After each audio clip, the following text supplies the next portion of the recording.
So this is a gap right here that I have to fill. This is the passenger side front. I have to build little pieces from here over. I have to keep this part open because this hinge part swings out a little bit. I already got the driver's side done, and I'll show that. And then I'll show this when it's done also. Alright, here's something I was working on today. I'm trying to seal these door jambs here. It's actually pretty good for me, and I'll show it when it's all done and painted.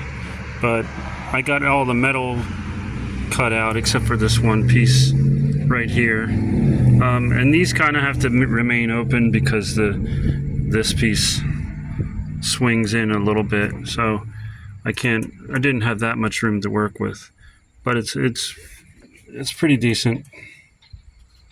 All right, so here's the pieces I just cut out. I cut them a little bit larger. I can trim them, but I'll go weld these into the car and I'll get the measurement for the larger piece.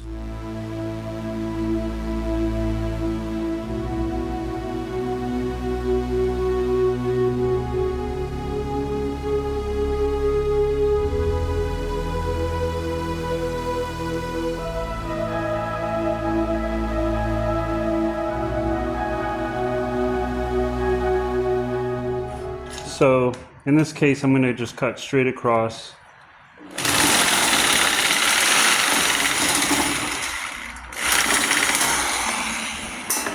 And I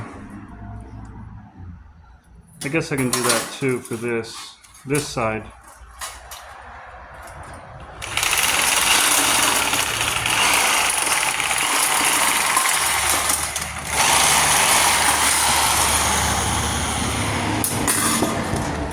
And now I'll do this straight line.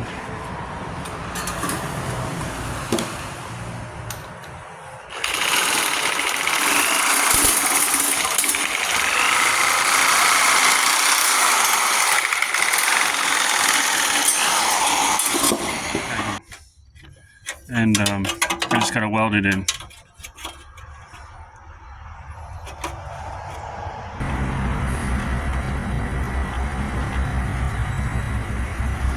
Here's the original Plymouth horns that would be in front of the radiator. Here are the Toyota Camry horns. I've been looking online, different horns, and no, I don't like the sound of air horns, and I didn't really want to spend 20 bucks for another set just like this. These were working, so I'm just going to I cut these off, and I'm going to glue these into here, and hopefully get like a custom sound.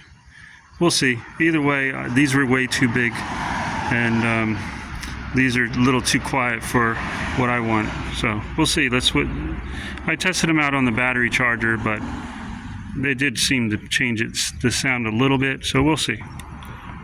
Here's something I learned from the aquarium people. They will glue rocks and sticks and things together and put in their aquarium, and what they do is they put some tissue paper or tissue in between, and then they soak it with regular super glue or crazy glue, and then it gets rock hard. So I'm trying that here. I'm going to soak that, and then I'm going to hold it on its side so that the glue doesn't drip down into the horn. Here's what the horns look like after a quick spritz of flat black. And to mount them, I found this, which I think it's a bed frame like adapter, and this is from when we first got married, and I think we bought a used bed, and this would adapt it to like a different size headboard or something like that. So those will go like that. Of course, I'll grind this all down because that's where you get your ground from, and then I'll paint it black once it's on the car. Here's the horns mounted. They're just behind the driver's side headlight. I didn't paint the bracket yet. The bracket fit perfectly. Also, there's two mounting holes that were in the radiator support. Those are fit perfectly right in there too. So I'll paint it as soon as I make sure that these work. I'm going to try the horns from inside the car so they're not that loud on the camera. So It definitely has an antique-y kind of sound, which I'm happy with. It's not super loud. Yeah, it's a different kind of sound.